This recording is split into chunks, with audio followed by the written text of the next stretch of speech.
Well, it seems we've got it all wrong. Of course, we are wrong. We've been wrong this whole time.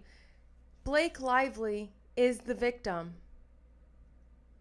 Hello and welcome back to this channel. Happy Monday. I hope y'all had a great weekend.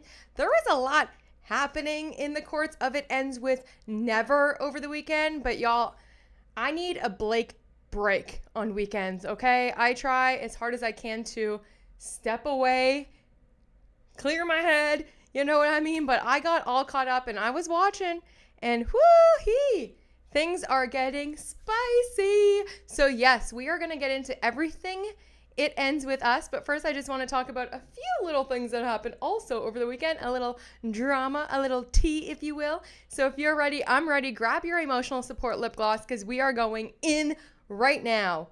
You are in frame with Mandy Magnan.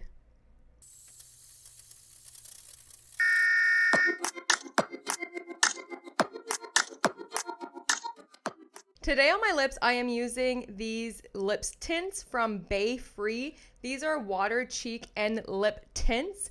I am wearing it right now. They're pretty good. I mean, the color stayed on and it comes with all of these different colors that you can get.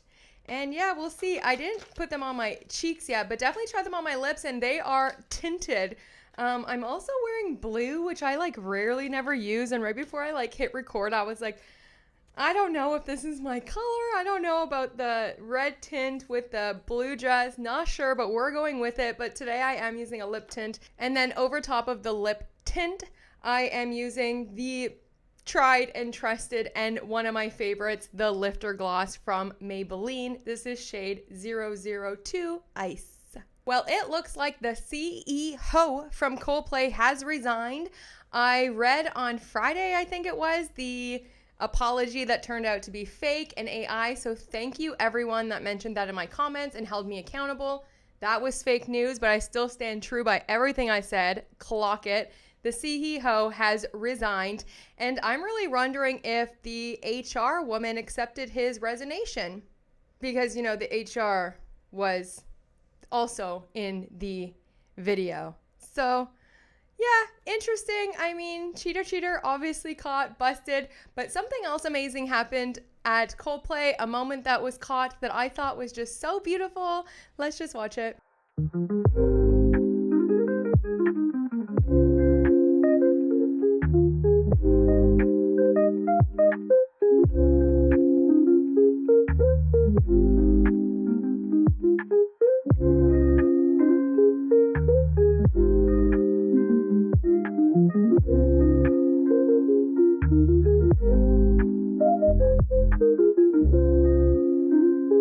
Celine Dion, Canada's and the world's icon. I mean, there will never be another Celine Dion again. Yes, she was in Vegas at the Coldplay concert, and what's so gets me every time is I feel like Celine Dion doesn't really know that she's Celine Dion ever. She's so humble about it and gracious. And yeah, she was there, and that's something that should be spotlighted as well about the Coldplay. Yes, there was the CEO cheater, but then there also, Celine, go shine queen. Something very quick that happened over the weekend as well was there is a little bit of back and forth and tit for tat and a little exposing done over the weekend between content creators. And I spoke on this last week. I believe it was last week or the week before when this big content creator decided to yet again attack another creator and try to dox them publicly. They went after Not Actually Golden. Now I've seen them go after Andy Sigmore from Popcorn Planet, Zach a few months ago, now again over the weekend, as well as definitely other creators, including myself as well.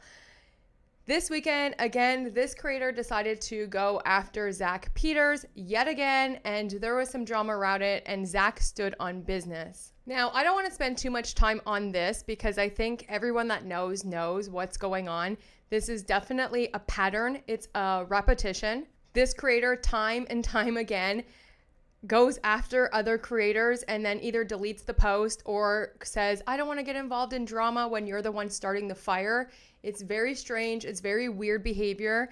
Zach did definitely stood up for himself, and he has a right to do so. Now, we have so much stuff coming at us, the content creators, these subpoenas, B613, Blake and Ryan actively silencing and attacking content creators, that we don't need content creators attacking each other. But best believe that when you start attacking people, they do have a right to defend themselves. So if you're going to start the fire, don't then back away and say, oh, I don't want any drama. This is why I don't deal with content creators, when you're the one calling people out time and time again. It is such a bully move. And then to play victim is like, oh gosh, when it's just happening so many times over again, it becomes a pattern, and it's just really, really sad, honestly. There is a creator who does go on deep dives and really tells everyone what is going on between these callouts and between these disputes. And her name is Renelle Smith. She covers this story of Zach Peters from this creator, yet again, calling him out.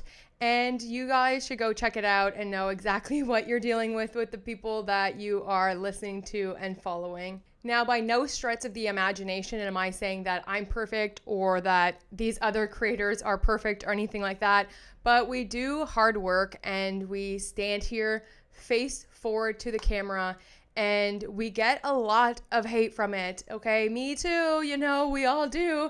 And to just have other creators, like bigger creators, then try to like attack you, dox you. I found out that she was attacking Zach Peters months ago from the DMs that I got from some of my followers saying, have you been following the Zach Peters and the Without Crystal Ball thing? Like, oh my gosh, she's like saying a bunch of stuff. I'm like, nah. And at that time, I didn't even know who that creator or the bigger creator was. I was like, I've never even heard of this person. I have no idea. So I was like, oh, that's so sad. And now it's happening again. So I'm very happy that Zach Peters stood up for himself. And I think everyone should. At some time, it just needs to stop. So that's all I'm going to say about that is like, let's stop coming for one another, because like we already have enough going on. Okay. It's like, pump the brakes. We don't need drama in between ourselves. I think that just if you don't like a creator, don't like a creator. But as a content creator, you shouldn't be attacking the other creators. If you don't mess with them, then just don't mess with them. But to have such a large community of people and a large, following, to go and be attacking other people and doxing other people and trying to get their public information out there and insulting them and undermining them all the way, and then as soon as they stand up for themselves, taking a step back and being like, kind of cry wolf, is, I think it's just really sad, to be honest. Anyway, and I hope that it stops. I hope this was the end of the line for it. I hope that we could all just like take a breath and refocus on what really matters and why we're all here, and that is for justice. Over the weekend, I also had a friend send me these little images that she had made up for me, calling me a YouTube fairy, which was like the cutest, nicest thing ever. I love it. I have like my lip gloss, it's so cute. Stop it. This might now be like my new image or something everywhere, because it is just so cute. I absolutely love it. Thank you so much. And this is from team_Justin Baldoni, who's doing amazing work fighting for Wayfarer, fighting for justice, fighting for Justin Baldoni. And yeah, if you're on IG, go give her a follow. Super sweet, and literally will keep you up to date on everything and a lot of amazing stuff that she does. So go give her a follow on IG, and thank you so much for those pictures. They were absolutely so cute and completely melted my heart. I love them. Thank you. And now the time everyone's been waiting for. It ends with never. Blake, is you okay? Because like this whole victim thing is it's been done, okay? It's been done.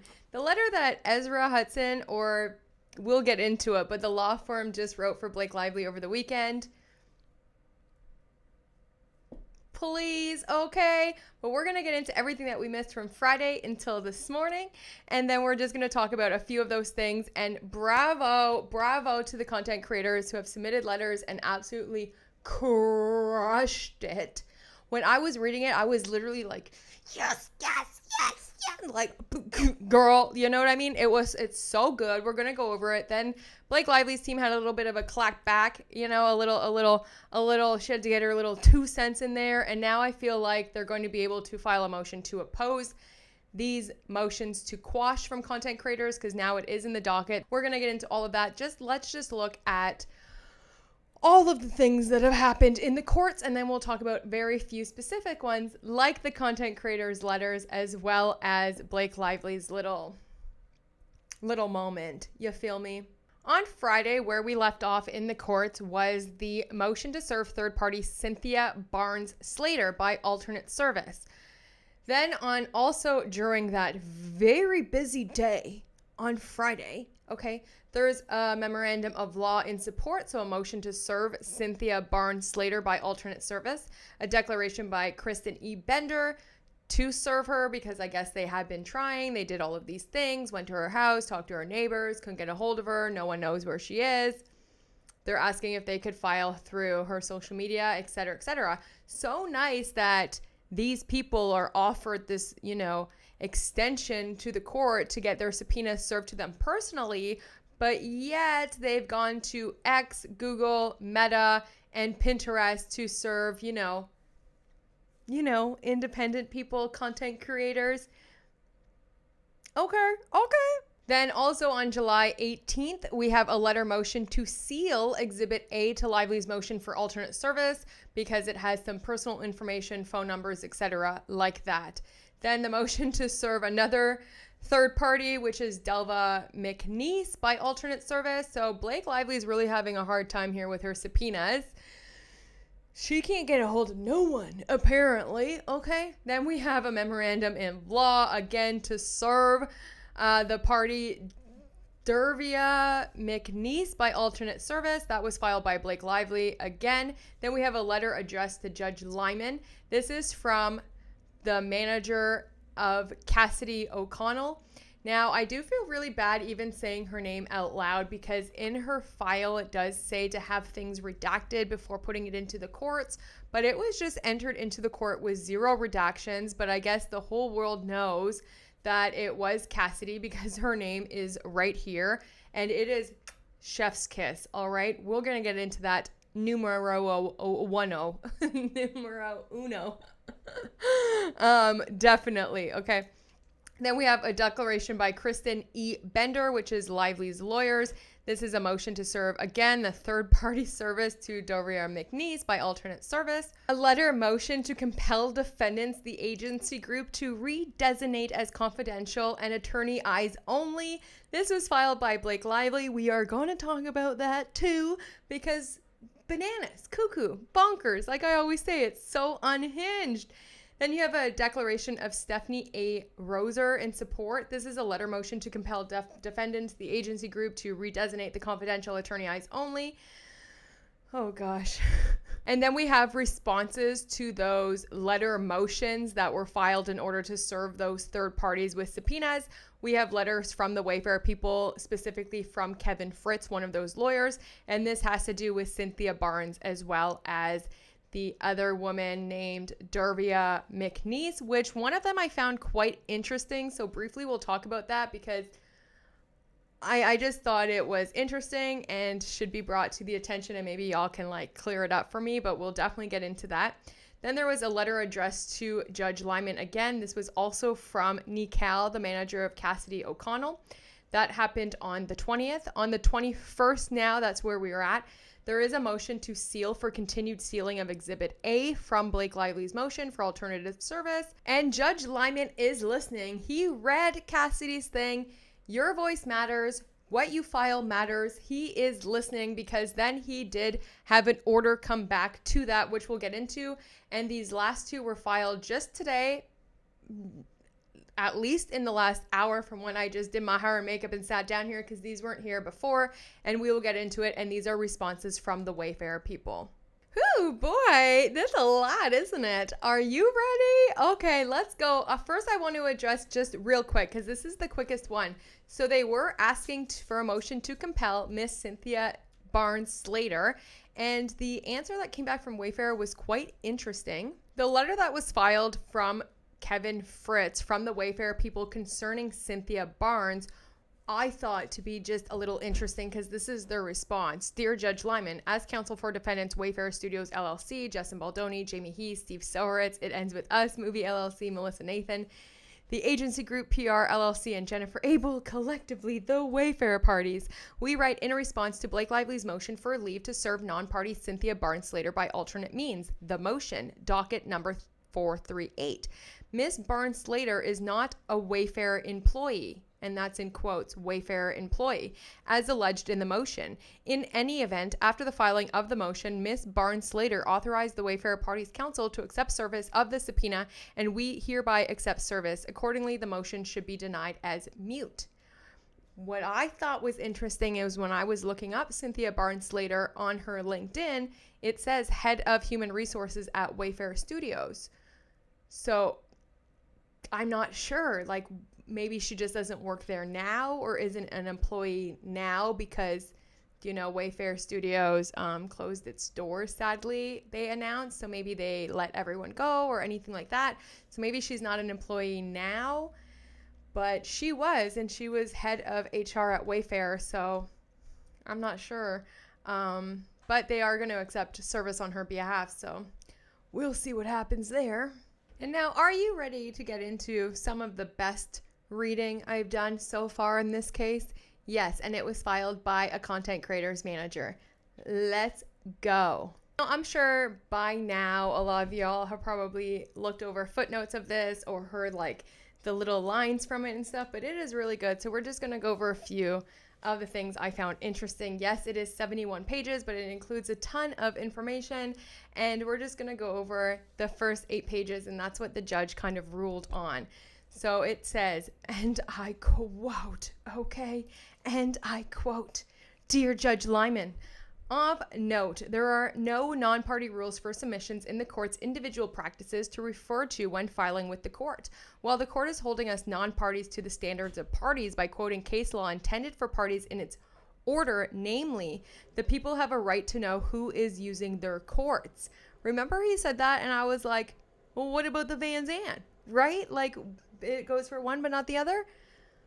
We object to this citation because we are not plaintiffs, nor are we defendants in this case. We are non-parties that have received subpoena sent to a third party that did not go through the appropriate process to be obtained, and had they would not have met the standards to have been approved. The court in High Fields recognized that the First Amendment protects the right to anonymous speech, particularly online, and that unmasking an anonymous speaker through discovery can chill free expression. It therefore adopted a 2-step test for when a party seeks to unmask an anonymous defendant. 1. Plaintiff must provide a prima facie case before the court by presenting sufficient information to establish an essential element in their claim, just as they would need to survive a motion for summary judgment. If a prima facie case is made, the court must balance the strength of the case and the necessity of the disclosure against the speaker's First Amendment interest and maintaining anonymity. I was not afforded this standard. Subpoenas were issued from this court, not only failing to meet this standard, but failing to meet any standard. There is no evidence or sound legal basis whatsoever to have issued this subpoena in the first place. Our objections have been clearly noted in our motions to quash that so far have not been allowed into the docket. All we need from this court is a stamp. Once we receive this, we can move it to the third party that was subpoenaed for our information. This court's demand for our unmasking goes against our First Amendment rights. We would not be in this position if the court not allowed such a wayward subpoena in the first place, and yet this court demands our unmasking in a case that was the entire world is watching. How dare this court? When word spreads that people who have committed no wrongdoing can have their identities disclosed through civil discovery, this kind of chill can be fatal to the use of the internet as a vehicle for free expression. Dang, that was so good. Chef's kiss, you know what I'm saying? So good. There are many cases supporting my stance in my position as a non-party whose information has been subpoenaed to a third party. States all of those cases. I mean, come on. Even more compelling, Sony Music Entertainment Inc. versus Does 1 through 40. In this case, Sony filed suit against dozens of allegedly infringing users of peer-to-peer P2P networks to identify the alleged infringers. Sony sought to subpoena internet service providers to reveal subscriber identities. The court adopted a multi-factor test, similar in structure and underlying purpose to the Highfield standards. For evaluating whether to allow the disclosure of anonymous speakers, Sony tests went beyond the Highfield standard, requiring the requesting party to demonstrate 1. A prima facie claim of copyright infringement. 2. That the subpoena is sufficiently specific to identify only the alleged infringers. 3. That there is no alternative means to obtain the information. 4. A central need for the information to advance the plaintiff's claim. 5. A consideration of the anonymous speaker's expectation of privacy and the First Amendment interest. The subpoena issued from this court for my information fails at every level of this test established in this very court. The law recognizes that in order to request this information, a subpoena is needed, yet this court demands I readily supply it as if there is a subpoena that has already been granted. It has not. It should not be, and it should not have even been issued. The error lies with this court, but demands I bear the burden for its mistake. Your responses, aside from telling us you will not entertain an anonymous filing, have given little information to go on to respond to a subpoena that issued under the authority of your court. For example, 3 of us has submitted 2 motions to quash, 1 letter of intent, yet the court did not clarify which ones needed de-anonymized. Kindly addressed by the names on the wayward subpoena so we know which submissions need altered as our time to respond is running short. Right. In the letters that I read to you last week from the court, the Judge Lyman just said, nope, if you're not going to stay anonymous, I'm not going to do anything with the quash. But now that we know that there's been tons of creators writing to the judge and he didn't address any of them, so how do they know which one he's going to accept, which one he isn't? Like, help a content creator out. Because we are at the mercy of this court, in spite of how much we object to the way in which we have been brought into it, I have resubmitted mine on July 17th, 2025, including my name, position with the company that has been wrongly subpoenaed, address, and telephone number. Do you require more than this? If so, I need further clarification. An additional purpose of this letter is to inform the court that multiple non-parties who were served this ill-gotten subpoena are filing a complaint today with the California State Bar against Ezra Hudson. Yes, they are. Okay, Ezra, count your days. Man up, Phelps and Phillips or whatever. Yeah, Mike Gottlieb, count your days. Okay, just like the other lawyer that was part of the Van Zandt subpoena. Yeah, where's she now? Right? Count your days. The attorney who had signed it without the appropriate requirements of presenting a prima facie showing before the court, passing the 2-pronged standard of Highfield's required to unmask our First Amendment protected rights to publish anonymously on the internet and without domesticating it to the appropriate court in Sacramento, California, where Google is located. The contents of the complaint are found in Exhibit A. Very interesting, because do you remember when they were trying to find Blake Lively's team was filing motions to compel tag employees and Wayfarer employees, and the judge came back and said, you're not filing in the right court, you need to go file it in the state of California. The same thing happened when she filed subpoenas against Freeman, Liner, and Tillman, which is the opposing counsel, the counsel for Wayfarer. They had to first file that in California where where Freeman, the business location, is. So the fact that Google is in California and she's filing this in the Southern District of New York is a big problem. Again, why is it okay for that, but it wasn't okay for that? Where are the rules? Where are the court of rules? Because this is not right. On what legal basis were these subpoenas issued out of this court? Was any evidence at all presented to validate them, or is Miss Lively free to submit just any subpoena to anyone that is not her fan? Miss Lively has been gratuitously allowed to extend her witch hunt for discovery in which she has no evidence to support, and has amended the same subpoena to add more members of X on July 17th, 2025. Accordingly, more complaints and motions to quash will follow. The information she seeks is easily obtainable from the actual parties to this case who have the privilege of being legally represented when dealing with overbroad, inappropriate subpoenas. At this time, we are drafting a complaint against the court as well. Then straight away, Exhibit A. The contents of the complaint we're drafting against attorney Ezra Hudson to the State Bar of California. We are filing this complaint against attorney Ezra Hudson for issuing an improper subpoena targeting anonymous non-party individuals in a manner that appears intended to chill speech, delay discovery, and misuse the legal process. Her actions violated multiple California rules of professional conduct and disregarded constitutional protections under the First Amendment. Ms. Hudson issued a non-party subpoena through a New York court seeking to unmask anonymous YouTubers and other online speakers. The subpoena demanded highly sensitive data, including banking information, IP addresses, and physical locations, without any supporting factual evidence connecting us to her underlying litigation. 2. The subpoena was issued without a court order, violating the First Amendment protections governing anonymous online speech. 3. The subpoena compels anonymous parties to submit motions requiring identifying information such as names, address, and phone numbers to a foreign jurisdiction, New York, to defend their anonymity, despite the subpoena being unlawfully obtained and procedurally defective. 4. Ms. Hudson's office denied issuing the subpoena on 3 separate occasions, then later claimed they were unsure via her receptionist, who stated they were operating under her specific instructions. We have an attorney's statement and a recorded phone call documenting this contradiction, which raises serious concerns under the rules of professional honesty and truthfulness.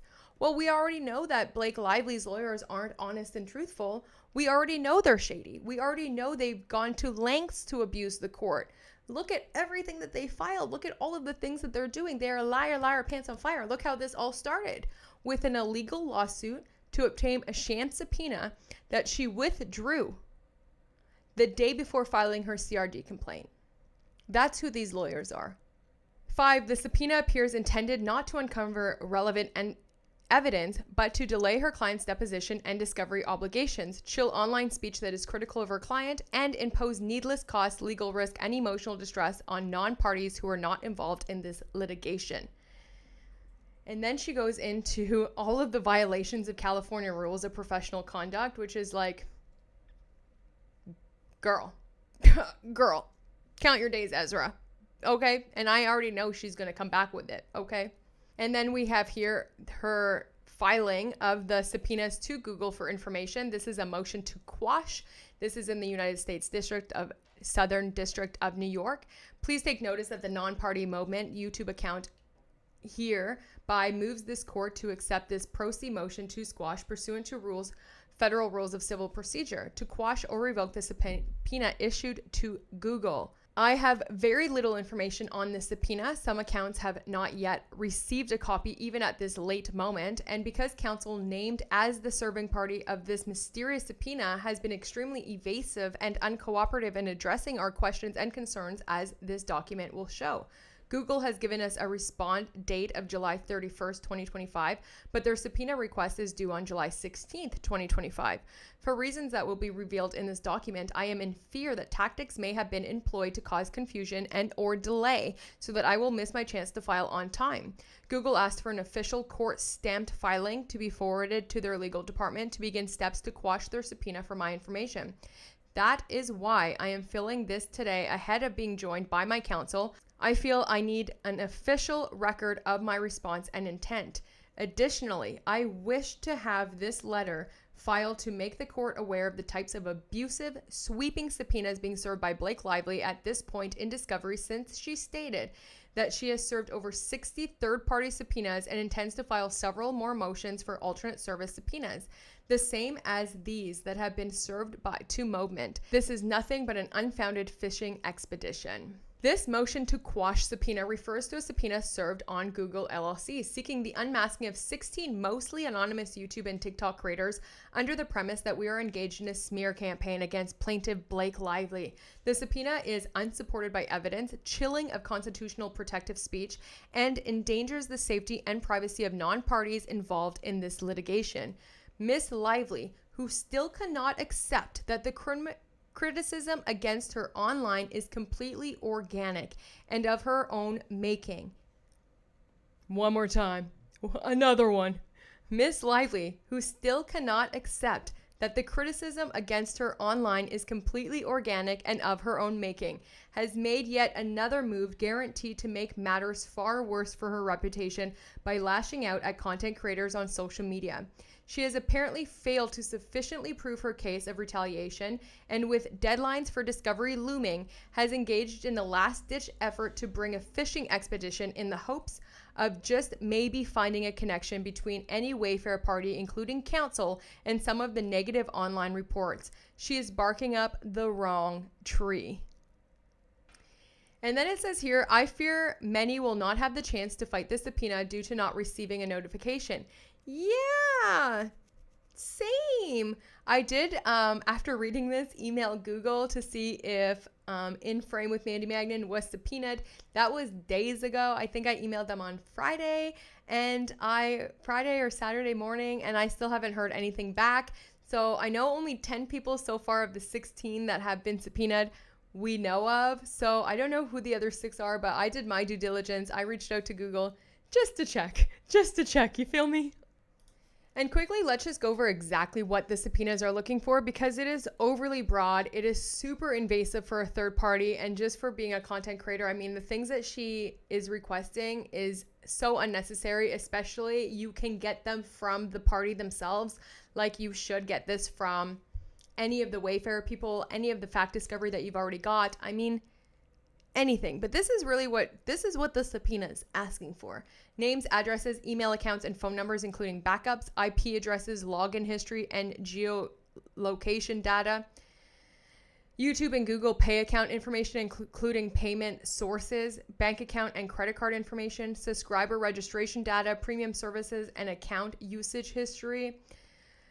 These requests are overly broad, highly intrusive, and completely without merit. Yeah, 100%. And Google lacks my consent to share my personal information under 2702B3 of the Stored Communications Act. Same. Everybody is saying the same thing. This is wild. Cuckoo bananas that she's going after all of these content creators, and these subpoenas are overly broad.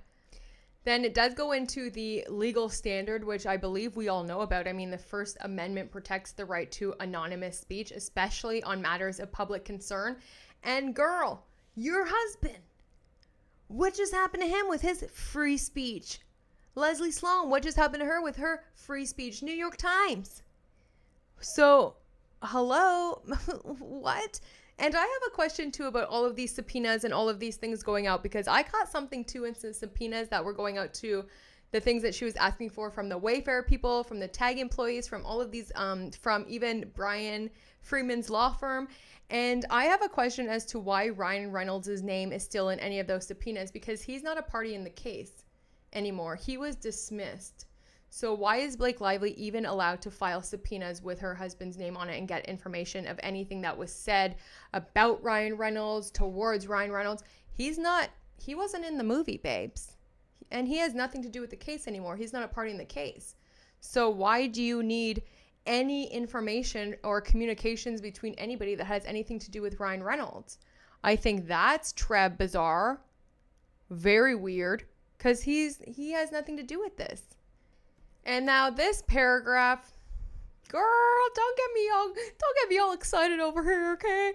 So it's like, wow. But this pretty much sums up everything that we've all been saying for so long and screaming from the rooftops, yeah? While attorneys affiliated with Manat, Phelps, and Phillips LLP may be accustomed to filing sham doe lawsuits as they have done in this case to access the entire content of defendants Jennifer Abel's phone, possibly committing federal and state crimes,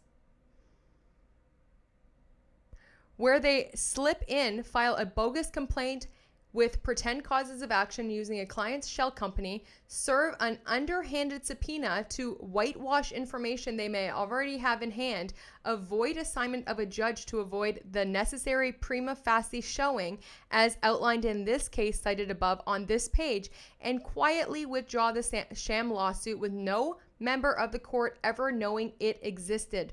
The rest of civilization understands that is not the way we do things. Every person being served a subpoena has the right to be notified, legally represented, and protected. either by counsel in a standard lawsuit or by a presiding judge who has heard the pleadings and determined the legal necessity of said subpoena in a DOE situation, so that DOEs have legal representation to protect their rights. I have concerns that not all content creators will have the chance to defend themselves, since there is no complete list available for whom Ms. LIE-vely has requested this overbroad, intrusive information from. I request the court see all doc-type subpoenas served without court order from the appropriate district court be revoked. I agree full-heartedly with my full chest. This is scammy. This is shady. This is a fishing expedition. Y'all still don't have nothing? And any future subpoenas of this type be properly filed by Ms. LIE-vely, being required to present her prima facie cases to the appropriate district court for a court-ordered subpoena to protect the First Amendment rights of everyone involved. This has not been done in my case so far. The subpoena is overbroad and unduly burdensome. Disclosure would cause irreparable harm.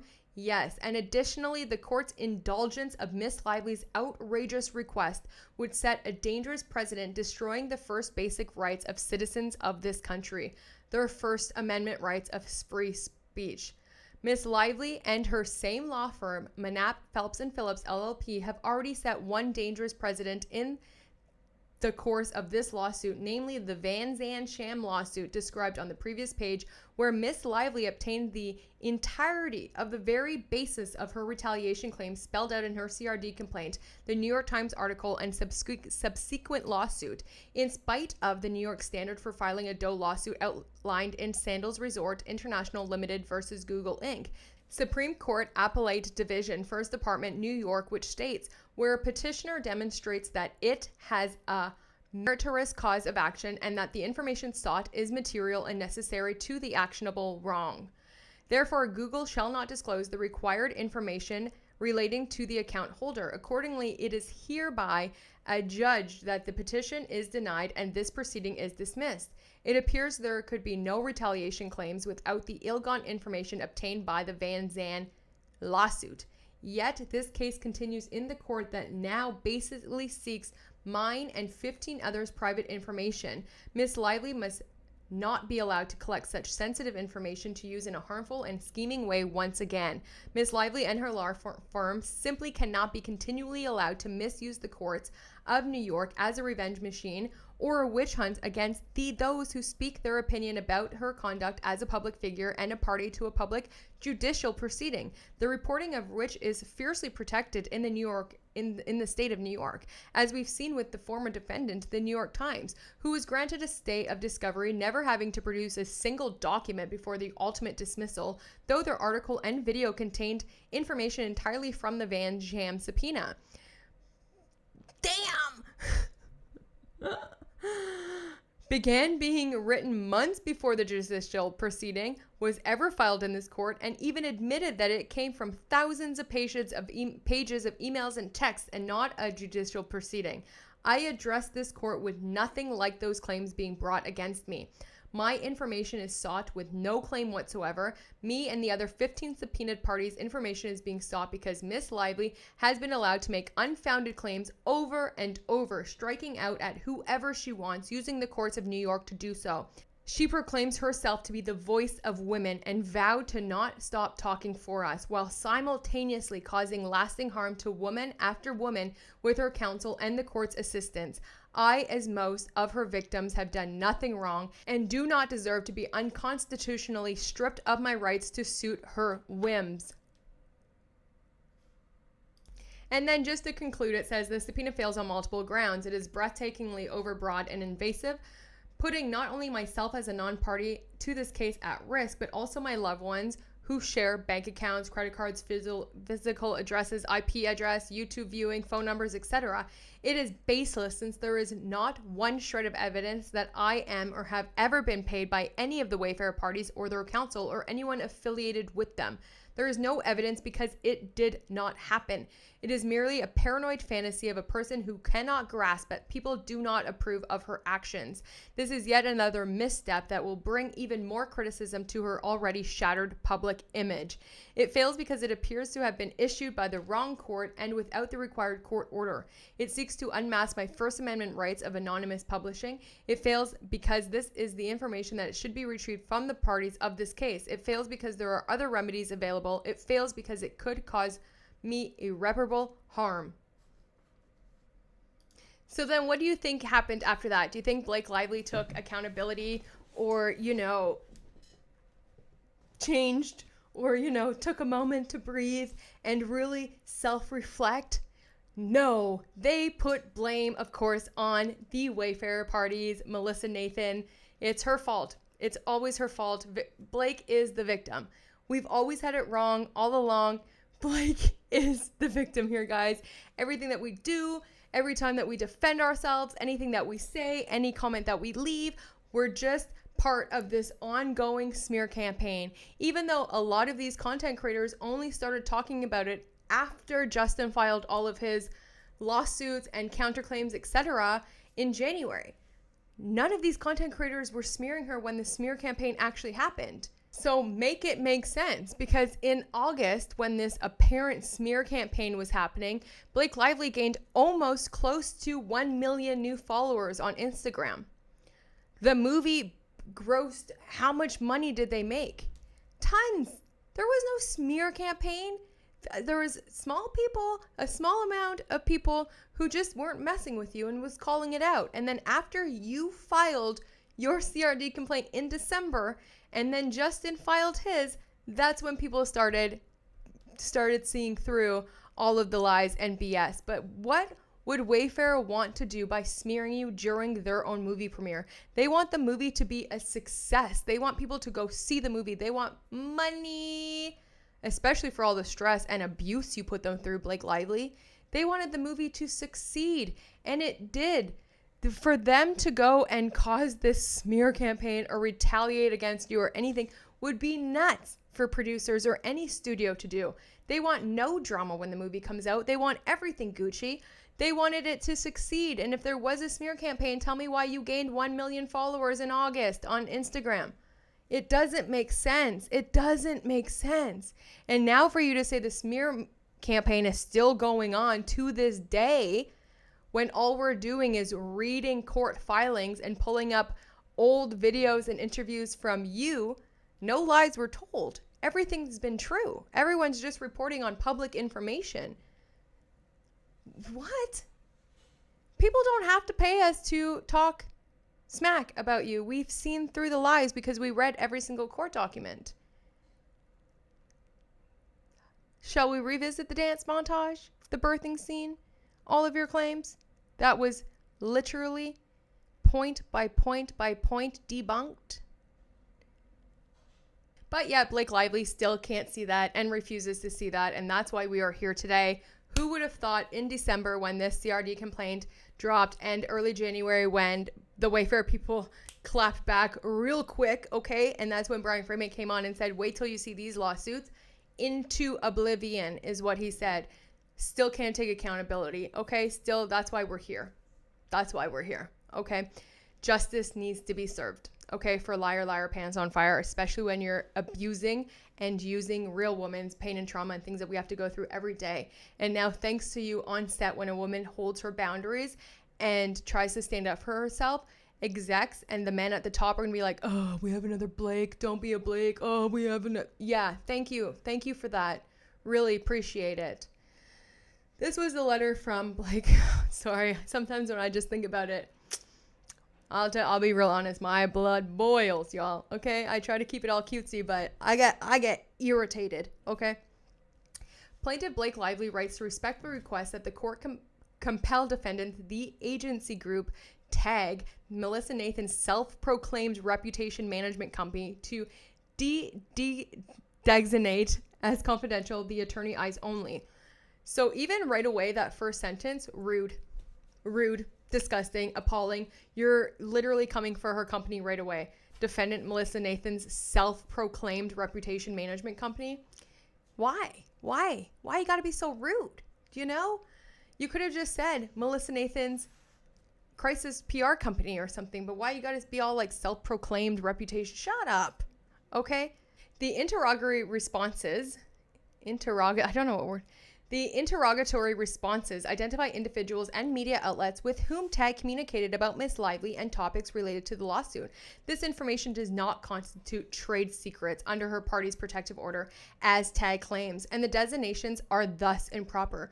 The court should not permit TAG to manipulate the discovery process to perpetrate the same harms that got it sued in the first place. Okay, let's take a little time machine here and just rewind a little bit to, I believe, the first conference call with Judge Lyman when y'all were fighting for protective order. Where did the protective order come from? PR. I'll let you guys answer that. Leslie Sloan. Yeah, Blake Lively's PR agent. Yeah, they fought. Blake Lively, Leslie Sloan parties fought for protective eyes only on everything from PR and got it. And now you want to come back and say because it's not working for you that it's no good. We were there. I was on the call. We all talked about it after. People took notes. You can't just rewind just because now it's not serving you. Your team fought for it. But now when the Wayfarer people use the same AEO designation, it's not going to work for you, sweetheart. A core component of Miss LIE-vely's claims center on the defendant and cross-complaints Wayfarer Studios LLC, Justin Baldoni, Jamie Heath, collectively the Wayfarer people.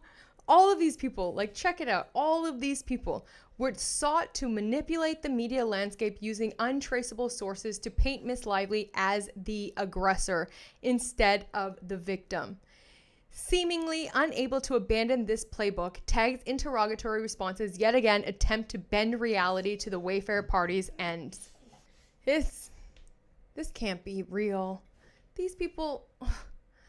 On March 14th, 2025, Miss LIE-vely propounded the interrogatories on TAG seeking the identities of online personalities or content creators and others with whom TAG communicated about Miss LIE-vely, Mr. Reynolds, the CRD complaint, the action, or the LIE-vely Reynolds companies. Ryan Reynolds is not a party in this case. So why are you still seeking interrogatories or anything about Ryan Reynolds? He was dismissed. I don't think they have to answer anything. In my opinion, he shouldn't even be named. You shouldn't even be asking for information from him. He's not a party in this case. Specifically, interrogatory number 5 asks TAG to identify all content creators with whom you have communicated in any manner concerning Miss LIE-vely, Mr. Reynolds, the CRD complaint, the actions, the LIE-vely Reynolds companies, or the digital campaign from May 1st, 2024 to present. On June 18th, 2025, Miss LIE-vely propounded similar interrogatories on Heath, Baldoni, It Ends With Us, Abel, Wayfarer, Soritz, and Nathan, and those responses are due on July 18th. After TAG was ordered to respond to the interrogatories, TAG supplemented its responses identifying a number of individuals who have spoken publicly about Miss LIE-vely in this lawsuit, apparently at the behest of TAG and the other Wayfarer defendants. Apparently? So you don't even know? Despite the factual nature of this information, TAG unilaterally designated its responses as confidential and attorney eyes only, thus obscuring TAG as the source of this information and allowing the Wayfarer defendants to once again recast Miss LIE-vely as the aggressor in pursuing subsequent discovery, which is exactly what has transpired. During a meet and confer discussion, TAG's counsel primarily claimed that its interrogatory responses constituted trade secrets, which, if disclosed, could somehow harm TAG's business. Not so. The protective order limits confidential and AEO designation to non-public material, the public disclosure of which will cause harm to the business, commercial, financial, or personal interests of the producing person and or a third party to whom a duty of confidentiality is owed. The protective order further limits AEO designations to confidential discovery material of such a highly confidential, personal, sensitive, or proprietary nature that the revelation of such is highly likely to cause a significant competitive, business, commercial, financial, or privacy injury to the producing party.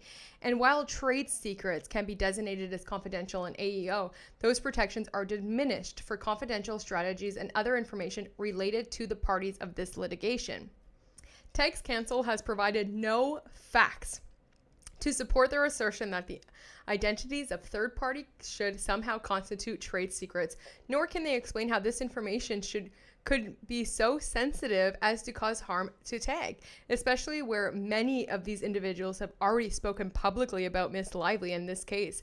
Indeed, the information TAG was designated as confidential in AEO all relates to TAG's work for the Wayfarer parties themselves. TAG's confidential and AEO designations are therefore plainly improper, and the court should order TAG to de-designate them.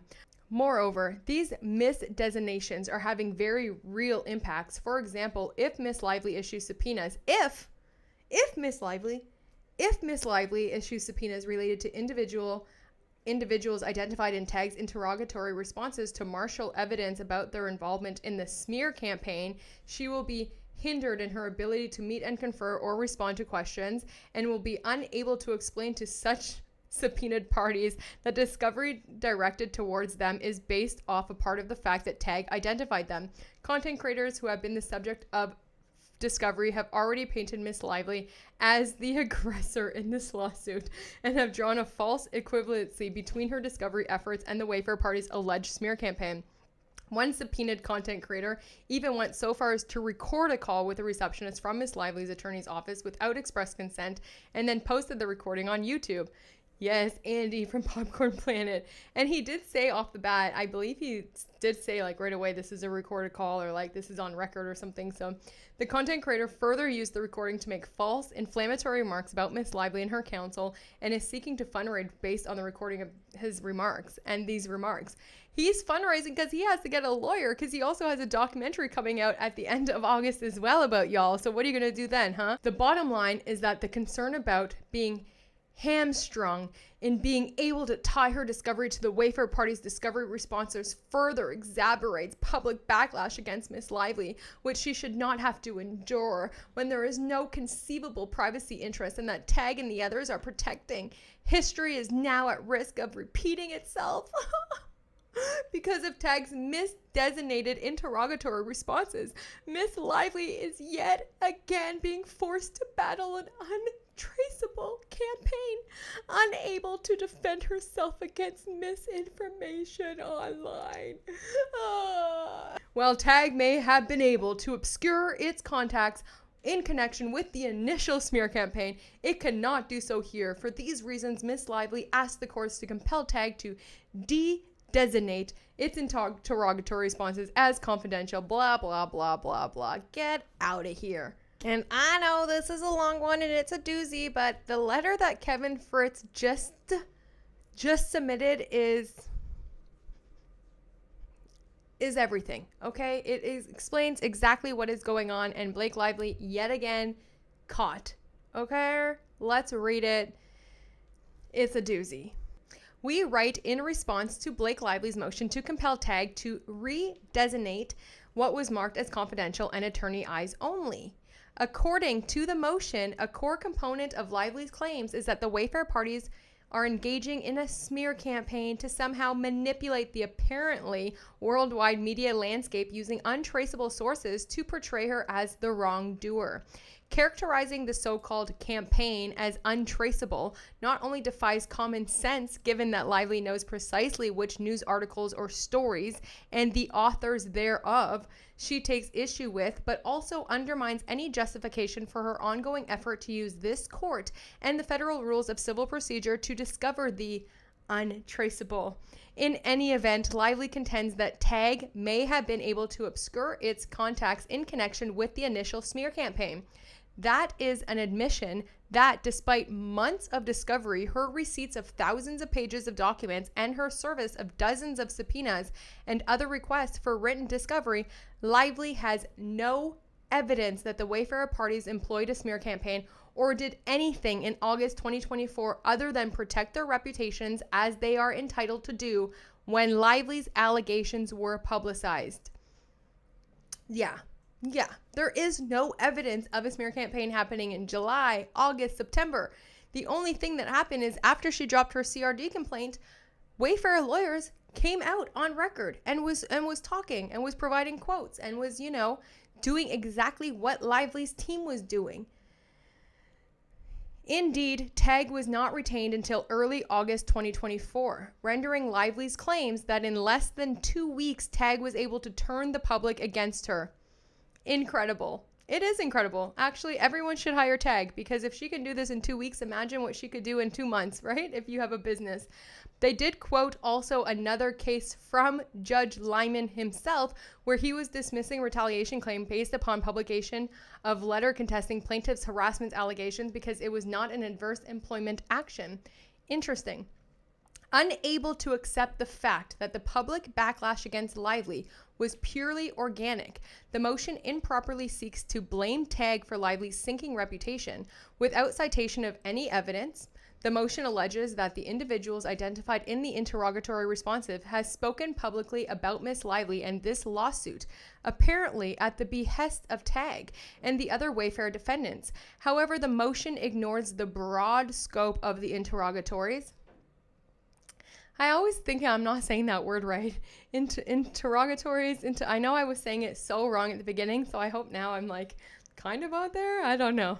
Which seeks the names of those with whom TAG has merely communicated concerning, among other topics, LIE-vely, her allegations, or this lawsuit from May 2024 through the present. That is why the interrogatory responses identify those to whom TAG has harmlessly provided quotes from the Wayfarer Party's counsel in response to media requests for formal statements in connection with legal developments herein, as LIE-vely's legal team has repeatedly done. Just like what I just said, y'all. The interrogatory responses are in no fashion an admission that TAG communicated with the individuals to tarnish LIE-vely's reputation, as she falsely alleges. LIE-vely will not uncover any nefarious efforts by the Wayfarer parties to convince anyone that she is anything or nothing at all. In fact, TAG did not communicate with any content creators about this matter or the underlying allegations until 2025, when requests for comments were proffered. The motion, anyway, of the confidentiality and attorney eyes only designations are having very real impacts in the form of content creators who are the subject of discovery have already painted Ms. LIE-vely as the aggressor in this lawsuit and have drawn a false equivalency between her discovery efforts and the Wayfarer Party's alleged smear campaign. That is a long-winded manner of saying that LIE-vely blames TAG for the recent public backlash against her. However, the allegations is baseless. First, the interrogatory responses are currently reviewable only by counsel. They cannot affect the public's perception of LIE-vely. Second, the recent backlash was seemingly triggered by the subpoenas that LIE-vly's counsel served upon Google, TikTok, and X. Now we know that they've also subpoenaed TikTok users, which I haven't heard anyone on TikTok say that they got a subpoena through TikTok. So far, it's just been X and YouTube. So we're waiting. We're waiting for those, unless TikTok was like, nah, I don't know what's going on there, but interesting. According to one article, if Blake LIE-vely had been hoping to garner public sympathy in her ongoing sexual harassment lawsuit with Justin Baldoni, that now seems unlikely given the backlash over her subpoena to Google for information about several pro-Justin Baldoni YouTubers. Third, of the various content creators and members of the mainstream media identified in the interrogatory responses, only one of them is the subject of the social media subpoenas. Meaning, we were right. She's just silencing and attacking people who are criticizing her or who just don't like her or who have an opinion about it. Because now she was trying to say that it's TAG's fault because they named all of these people. Well, Wayfarer is saying we only named one of those people that got the subpoenas. Everyone else, we didn't name those people. So it's Blake LIE-vely on a huge fishing expedition. Had LIE-vly's counsel properly engaged in and continued the meet and confer process concerning the interrogatory responses, instead of filing the motion in a misguided effort to blame the Wayfarer parties for her public relation woos, a response of this nature would not have been necessary. Right, so if you would have followed the judge's rulings and did a meet and confer and continued to meet and confer, you would have had this information already. You would have known. But yet, you went ahead with all of these subpoenas, shocked everyone, and now there's backlash because of your own actions yet again. The reason for the omission is clear. The motion was filed for a single purpose: to wrongly foist upon TAG and other Wayfarer parties the culpability for the criticism LIE-vely has faced for her social media subpoenas. TAG covets the proprietary nature of the identities of its media contacts. However, TAG is dedicated to standing with the other Wayfarer parties to discredit LIE-vely's false allegations of an orchestrated smear campaign. Accordingly, TAG does not oppose the motion and agrees to remove the confidentiality and attorney eyes only designations from its interrogatory responses. In return, TAG trusts that LIE-vely will no longer allege that anything regarding the so-called campaign is untraceable. Mic drop. And the emails that they got from the subpoenas, because they have to give notice to the opposing counsel for their subpoenaing, looks just like this. Completely missing all information. Just says, please take notice, pursuant to federal rules, Blake LIE-vely intends to serve a subpoena to Google. And then you have the same one for TikTok, and then you also have the same one for X, and it literally just says we're subpoenaing these social media platforms. And something very interesting in his declaration of Kevin Fritz, I mean, it must be exhausting dealing with Blake LIE-vely, okay? Exhausting. Probably her lawyers are exhausted too, but they're running up that billable. They're running up that billable, girl. Best believe that.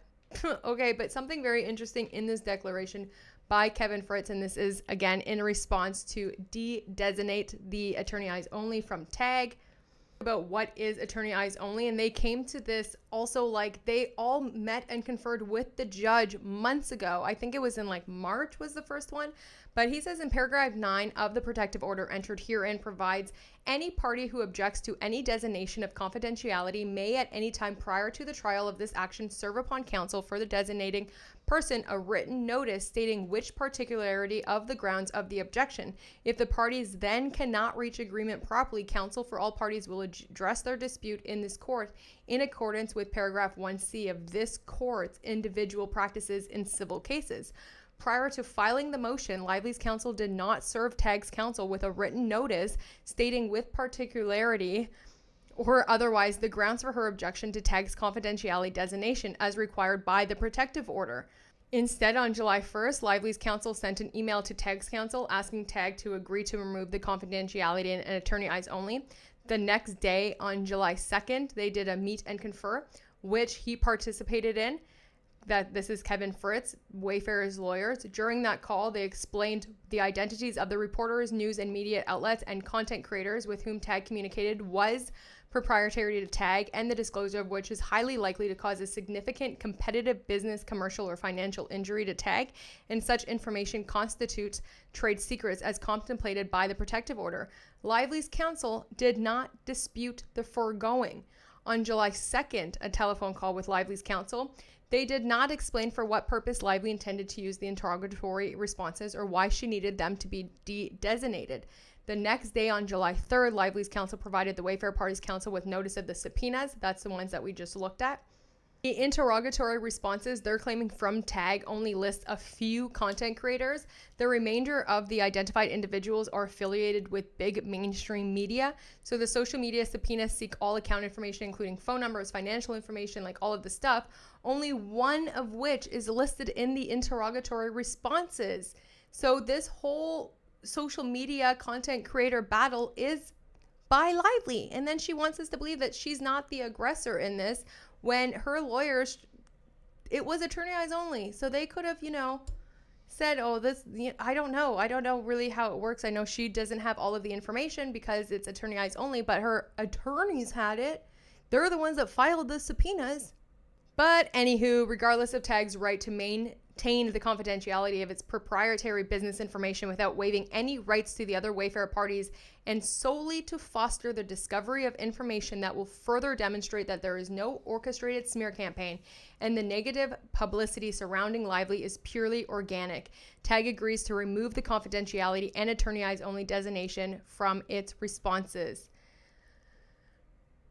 And I am just so proud of these content creators, mostly women so far that have been subpoenaed. Actually, I believe almost all of them are, except Perez Hilton and Andy from Popcorn Planet, which is everything that we thought it was about Blake LIE-vely, right? Yeah, pro-woman of you. Now that we know that only one content creator was named, and she still went ahead and subpoenaed all of these people.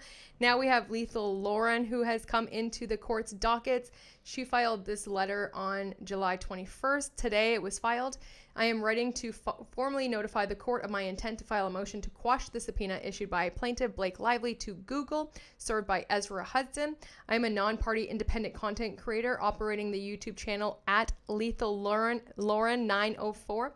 I have no affiliation with any parties involved in this case. My forthcoming motion to quash will be accompanied by a detailed supporting memorandum based on the following grounds: violation of my First Amendment rights, Stored Communication Act violation, improper issuance under Federal Rules 45C, unduly burdensome and overbroad, irreparable harm. Given these abuses, I intend to seek appropriate sanctions under Rule 45D. Yes, everybody should be seeking sanctions when this is all said and done.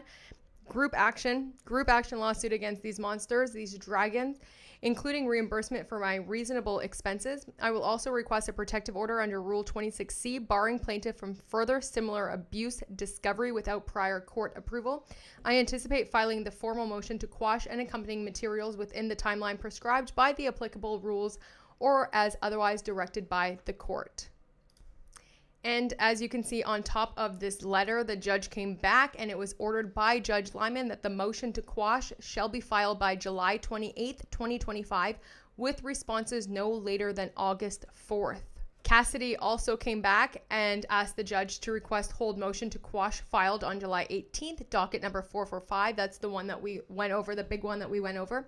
And she's asking if they'll hold it until July 30th, that the court does not intend to grant the motion to quash. Non-party pro-C YouTube channel at Cassidy YOC respectfully requests that this court, that if it does not intend to grant the motion to quash, that it hold in abeyance docket 445 motion to quash filed on July 18th, 2025 until July 30th, 2025 to provide time for necessary arrangements currently underway. If the court refuses to hold it in abeyance until July 30th, 2025, alternately, please withdraw it. The deadline for a response to the subpoena is currently set at July 31st, 2025, so this request falls 1 day less than the allotted time and therefore will not interfere with the court's schedule. Relief requested: grant the motion to quash. If the court does not intend to grant the motion to quash, I request the court alternately stay enforcement of the subpoena until July 30th, 2025. If the court refuses either of these two options, please withdraw the motion to be refiled at a later date. Well, Judge Lyman heard you loud and clear, and he filed this. This was filed today as well. A lot going on today. Monday was busy in the court, Friday and Mondays, who would have thought? But he wrote, the court construes the filing at docket number 445 as a motion to quash and construes pages 8 to 18 of the filing as Movement's memorandum in support of the motion. Responses shall be filed by July 28th, 2025. As a clarification to the order at docket number 432, the court will entertain a motion to quash by a pro-C party if it is either de-anonymized or accompanied by a motion requesting leave to proceed anonymously in this court. Emphasis added. Accordingly, a pro-C party wishing to file a motion to quash has two options: file the motion in the party's own name, or two, file the motion to quash anonymously, for example, by using the John Doe along with the motion to quash. File a separate motion requesting leave to proceed anonymously. It's so ordered, Judge Lyman. There you have it. That's everything. And it is something to be noted too in the Jed Wallace case that's happening over in Texas. Jed is trying to also file motions to compel for the Blake team because Blake apparently hasn't provided any documents. They don't want to meet and confer. They haven't given anything because they're waiting to get dismissed, but he's saying that's kind of not how it works. Like, we got to go through this thing. So he's asking the judge to compel the Lively people to get a schedule going, or at least for the courts to set a schedule so that they can get moving in that court as well. Because he's still, he's suing Blake over there down in Texas, so we'll see what happens there. But that's for a whole other video at a whole other time when Jed is either brought back into this thing or officially dismissed. I just want to say I am so proud of all the women who are standing together, standing strong, and fighting these subpoenas. I, for one, have not received one yet, but now that I know that a lot of people still haven't, especially on TikTok where I started. I only joined up on YouTube and started posting these kind of videos and stuff on YouTube late January, beginning of February. I was primarily on TikTok, so we'll see. But I just want to say I'm so proud of y'all for like standing up to the monsters and the dragons and fighting for your rights. What scary times it is to just be here covering public information, having an opinion about something, and now being dragged through the mud and being considered, part of this untraceable smear campaign and getting paid to take down someone and insult someone. Maybe it's just, we just don't like you. We didn't mess with your PR. We were on your side when you filed your CRD, and then when we got the truth, so it's just like, oh my gosh, the amount of stress and financial burden and just like overall sense of unsafety that your voice can be stripped away and your power can be stripped away like that because they are richer and more powerful than you is absolutely nuts. But y'all just make me so proud to be a content creator and be up on YouTube and see you guys like fighting for it. I'm here for you. I have your back all the way. And yeah, we'll see what comes from this. But that's everything that's been happening. And I hope y'all are having a good day. It's Monday. We'll see the responses, but now that these have been properly filed in the court, it does mean that Blake's team, if they choose to do so, can file letters, motions to oppose it. They can address now these letters to quash, so we'll see if they try to do that, or that might backfire on them as well as just being, even more aggressive and more bullies. I don't know. But yeah. Usually I try to leave y'all here with a little bit of inspiration, but I guess the inspiration is just always stand up for yourself. If you see something, say something, and stand up for the people who are fighting a good fight and they're good people, and just, I don't know, it can be very scary times, but I think we all have to really band together for the side of morality, for the side of justice, for the side of love, truth, and have each other's backs, because if we don't have each other, we're just going to get eaten alive because there are bigger, badder dragons out there trying to get us, So just lead with love and compassion and empathy, I think, first, and never, ever, ever be scared to stand up for yourself and fight, even if they seem like Goliath and you just seem like a little old David. Okay? You have the power and you can do it. And we are here with you, fighting with you, and we will continue to fight, at least here, for justice and for the Wayfarer people and for all the content creators who have been completely attacked out of nowhere and are trying to be silenced by Blake and Ryan. It's not okay. And Ryan, what is you even doing in here now, ho? You don't belong here no more, okay? I don't want to see your name nowhere. Information. Do you have any communications about Ryan? No. He's not privy to this lawsuit no more, babes, okay? So, bye. Anyway, it was always a pleasure. I love being here. That's everything for now. And I already feel like tomorrow might be like a cray-cray of a day because I'm going to the beach and I'm not going to be, on the court dockets or anything. I'm headed to the beach with a girlfriend all day. I'm super excited. But yeah, if anything does drop or happen, I will let you know. But if not, I will be here on hump day. I'll talk to you soon. I love you. Bye.